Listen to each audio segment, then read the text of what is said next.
बिस्मिल्लाहिर्रहमानिर्रहीम। आज के लेक्चर में हम देखेंगे कि किसी एक फिज़िकल क्वांटिटी का न्यूमेरिकल फार्मूला डिफरेंट केसेस में डिफरेंट हो सकता है। फिज़िकल क्वांटिटी सेम है लेकिन डिफरेंट सिचुएशंस में उसका न्यूमेरिकल फार्मूला, उसका एक्सप्रेशन कोई डिफरेंट हो सकता है। लेकिन किसी एक फिज़िकल क्वांटिटी के लिए उसका डायमेंशनल फार्मूला हमेशा सेम होगा। डायमेंशनल फार्मूला जो है ये हमें फिज़िकल क्वांटिटी की नेचर के बारे में बताता है और किसी एक फिज़िकल क्वांटिटी की नेचर कभी चेंज नहीं होती। सो इस लेक्चर में हम देखेंगे कि किस तरह से न्यूमेरिकल फार्मूला तो किसी एक फिज़िकल क्वांटिटी का डिफरेंट हो सकता है लेकिन उसका डायमेंशनल फार्मूला हर केस में सेम ही आएगा। तो हम एक एग्जांपल लेते हैं। सपोज हम बात करते हैं वेलोसिटी की। एक वेव की या इलेक्ट्रोमैग्नेटिक वेव की वेलोसिटी हम लिख सकते हैं v is equal to F lambda.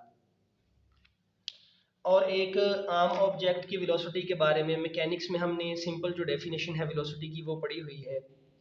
v is equal to velocity v is equal to d over t, rate of change of displacement, या हम इसे कह सकते हैं डिस्टेंस ओवर टाइम। और किसी एक स्ट्रेच्ड स्ट्रिंग में जब हम वेव्स प्रोड्यूस करते हैं, ट्रांसवर्स वेव्स, तो स्ट्रिंग में जब वेव ट्रेवल करती है तो उसकी वेलोसिटी का फॉर्मूला होगा v is equal to F cross L over M. यहाँ पे ये जो m है दिस इज टर्म्ड एज, तो ये स्ट्रेच्ड स्ट्रिंग में वेलोसिटी डिपेंड करती है फोर्स पे, स्ट्रिंग की लेंथ और मैस पे। तो ये तीन डिफरेंट न्यूमेरिकल फार्मूलाज हैं वेलोसिटी के लिए डिफरेंट केसेस में। अब हम इनकी डायमेंशंस निकालते हैं, हर केस में डायमेंशन क्या हो सकती है। तो हम जानते हैं इस वाले केस में कि वेलोसिटी है that is equal to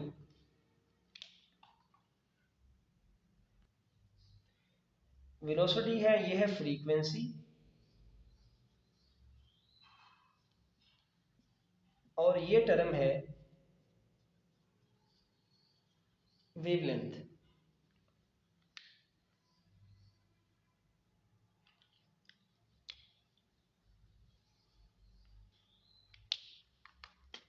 velocity v जो है ये फ्रीक्वेंसी और वेवलेंथ पर मुश्तमिल है।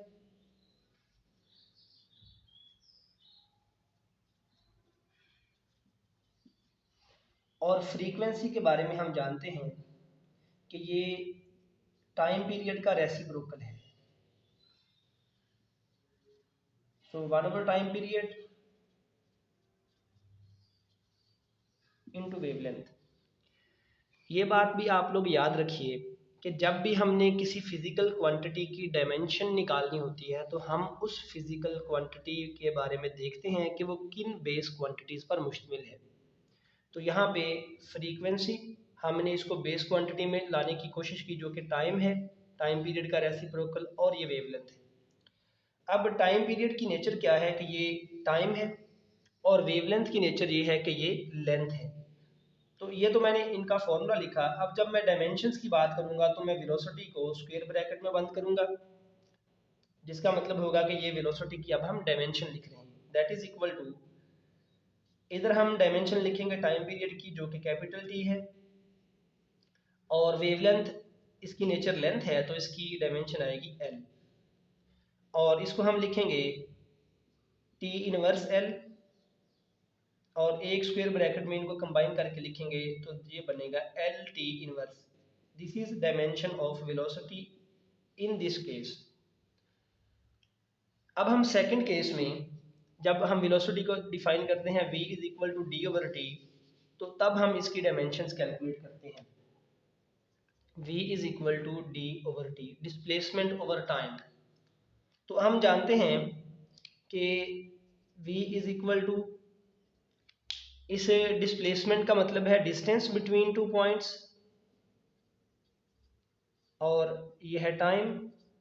तो जब हम वेलोसिटी की डायमेंशन लिखेंगे, स्क्वायर ब्रैकेट लगा दी, तो हम लिखेंगे डिस्टेंस की डायमेंशन और टाइम की डायमेंशन।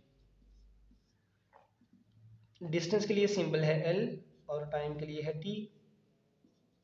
तो इनको हम कंबाइन करके एक स्क्वायर ब्रैकेट में लिखें तो this will become L T inverse. तो ये आप देख सकते हैं कि डायमेंशनल फॉर्मूला पहले केस में और सेकंड केस में सेम आ रहा है। अभी हम तीसरा केस भी कंसिडर कर लेते हैं कि एक स्ट्रिंग में वेलोसिटी को हम लिखते हैं v is equal to F cross L over M और सारी रकम का है स्क्वायर रूट। तो इधर हम लिखते हैं velocity v is equal to force को हम डिफाइन करते हैं मैस इनटू एक्सेलरेशन और ये है लेंथ, हम बेस क्वांटिटीज में कन्वर्ट कर रहे हैं, और ये है मैस और सारे रकम का हम लेंगे पावर 1/2 स्क्वायर रूट की जगह पे। तो हम जानते हैं कि मैस और एक्सेलरेशन को हम लिखते हैं, मैं डायरेक्ट लिखने लगा, इसको हमने पहले इसकी डायमेंशंस निकाली हुई हैं, हम इसको लिखते हैं डिस्टेंस ओवर टाइम्स स्क्वायर और ये है 7 डायमेंशन ऑफ लेंथ और नीचे यहाँ पे है मैस।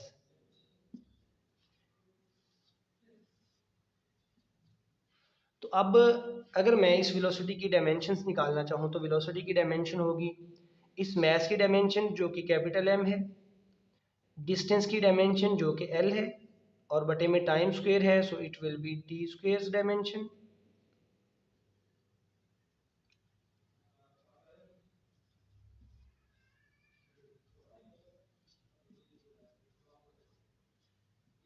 लेंथ के लिए हम लिखेंगे एल और बटे में जो मैस है उसके लिए फिर लिखेंगे capital M. So this is dimension of velocity V. अब हम इन तमाम डायमेंशंस को एक स्क्वायर में एक ब्रैकेट में लिखने की कोशिश करते हैं। तो मैं यहाँ से डायरेक्ट लिखता हूँ ताकि हम इसी जगह पे इसको मुकम्मल कर सकें। तो this will become M L square, दोनों को एक ब्रैकेट में लिखा और ये t-2 और बटे में है m।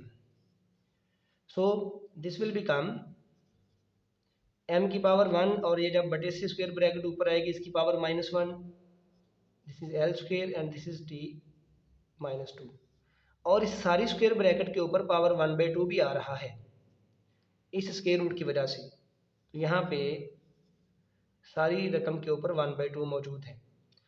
m1 - 1 this becomes 0, so this is m power 0 l square t-2 और power 1/2 and this will become m0 का मतलब है 1, तो ये ख़त्म हो जाएगा, इसकी कोई डायमेंशन नहीं मैथ की। l स्क्वायर और t-2 1/2 से कट के रह जाएंगे l t inverse. So from here we can see that the dimensional formula of velocity is same in each case। हम velocity को इस फॉर्मूला से डिफाइन करें, इस फॉर्मूला से, या ये न्यूमेरिकल फार्मूला हो, वेलोसिटी का कोई भी न्यूमेरिकल फार्मूला हो, हर केस में हम देख सकते हैं कि डायमेंशनल फार्मूला सेम आ रहा है। सो ये हमारा आज के लेसन में टॉपिक था कि हमने ये देखना था कि एक फिजिकल क्वांटिटी के लिए उसका न्यूमेरिकल फार्मूला डिफरेंट केसेस में डिफरेंट हो सकता है, लेकिन डायमेंशनल फार्मूला किसी भी फिजिकल क्वांटिटी का हमेशा सेम होगा।